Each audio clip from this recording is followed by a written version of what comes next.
আজ আপনাদের বাংলাদেশের মধ্যে একমাত্র মশলা গবেষণা কেন্দ্র দেখাবো এবং সেটা কোথায় অবস্থিত। প্রথমে বলি, মশলা মূলত কি। মশলা হলো এমন একটি উপাদান যা বিভিন্ন বীজ, শেকড়, ফল, বাকল, সবজি এবং অন্যান্য উদ্ভিদ থেকে তৈরি হয়। এগুলো মূলত রন্ধন শিল্পের মাত্রা বাড়িয়ে দেওয়ার জন্য ব্যবহার করা হয়।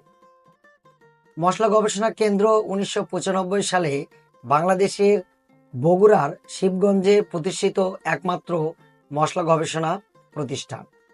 ৩২ লাখ মেট্রিক টন মশলার চাহিদার বিপরীতে বাংলাদেশে উৎপাদন হয় হচ্ছে 18 লক্ষ মেট্রিক টন। এর বিপরীতে বাংলাদেশ কৃষি গবেষণা ইনস্টিটিউট বগুড়া শিবগঞ্জে 1995 সালে স্থাপন করে হচ্ছে মশলা গবেষণা ইনস্টিটিউট, যেটা শিবগঞ্জে অবস্থিত। এর আয়তন প্রায় 28 হেক্টর, যার মধ্যে আবাদি রয়েছে হচ্ছে 18 হেক্টর। বাংলাদেশে প্রথমে হচ্ছে এটা হচ্ছে শিবগঞ্জে, যার হচ্ছে 3টি উপকেন্দ্র এবং 60টি কেন্দ্র রয়েছে এবং এখানে 30টিরও অধিক মশলা নিয়ে গবেষণা পরিচালিত হয়।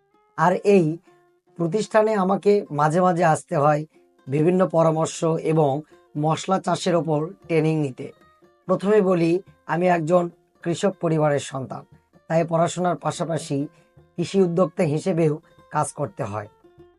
আর গ্রামের বাসায় প্রায় 1000 বস্তায় আদার চাষের প্রজেক্ট আছে। অচিরেই আদার সেই প্রজেক্টের ভিডিও দিব ইনশাআল্লাহ। পড়াশোনার পাশাপাশি আপনারা উদ্যোক্তা হন এবং স্বাবলম্বী হন। 32 লাখ মেট্রিক টন চাহিদার বিপরীতে বাংলাদেশের মশলার উৎপাদন মাত্র 18 লক্ষ মেট্রিক টন। এই বিশাল লক্ষ্যমাত্রা পূরণের লক্ষ্যে বাংলাদেশ কৃষি গবেষণা ইনস্টিটিউটের অধীনে বগুড়ার শিবগঞ্জে প্রতিষ্ঠা করা হয় দেশের একমাত্র মশলা গবেষণা কেন্দ্র প্রতিষ্ঠানটি। আপনারা যারা কৃষি নিয়ে কাজ করতে চান, অবশ্যই পরিদর্শন করতে পারেন একমাত্র মশলা গবেষণা কেন্দ্র আমাদের বগুড়ায়। সকল কৃষি বৈজ্ঞানিক কর্মকর্তা আপনাকে পরামর্শ দিতে সর্বদা প্রস্তুত।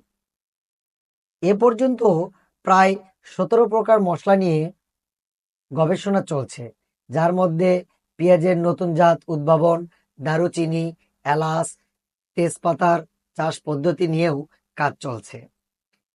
এই কেন্দ্রের আয়তন প্রায় 28 হেক্টর, যার মধ্যে 18 হেক্টর জমিতে গবেষণা কার্যক্রম পরিচালনা করা হয়।